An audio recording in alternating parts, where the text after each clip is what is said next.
There's no feeling more intense than starting over. If you deleted your homework the day before it was due, as I have, or if you left your wallet at home and you have to go back after spending an hour in the commute.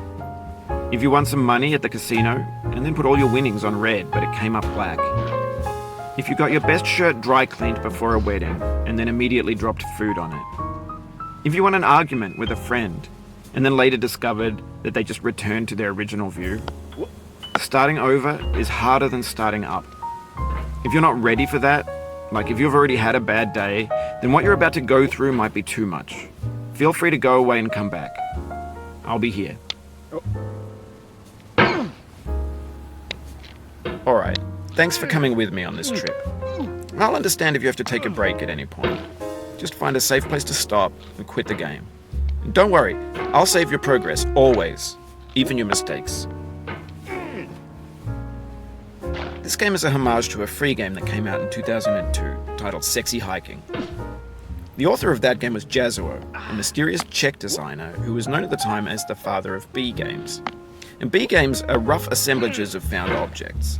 Designers slap them together very quickly and freely, and they're often too rough and unfriendly to gain much of a following. They're built more for the joy of building them than as polished products. In a certain way, Sexy Hiking is the perfect embodiment of a B game.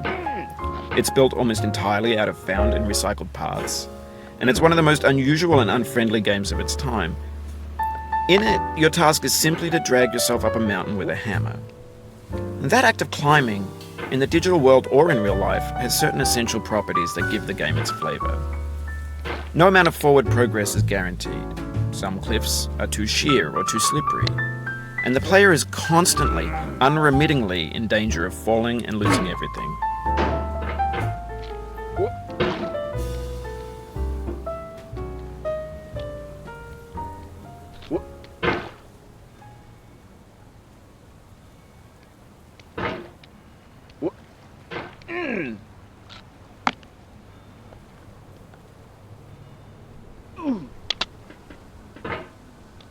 Anyway, when you start Sexy Hiking, you're standing next to this dead tree that blocks the way to the entire rest of the game. It might take you an hour to get over that tree, and a lot of people never got past it. You prod and you poke at it, exploring the limits of your reach and your strength, trying to find a way up and over. And there's a sense of truth in that lack of compromise. Most obstacles in video game worlds are fake. You can be completely confident in your ability to get through them once you have the correct method or the correct equipment or just by spending enough time. In that sense, every pixelated obstacle in Sexy Hiking is real.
The obstacles in sexy hiking are unyielding, and that makes the game uniquely frustrating.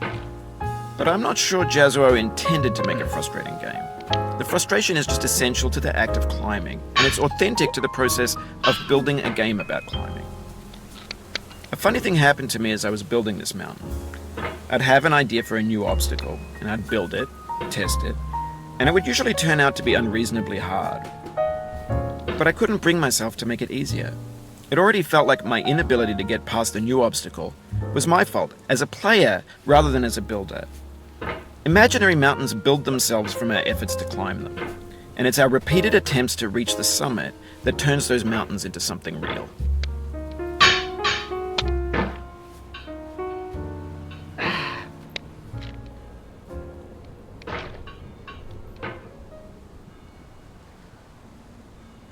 When you're building a video game world, you're building with ideas. And that can be like working with quickset cement. You mold your ideas into a certain shape that can be played with, and in the process of playing with them, they begin to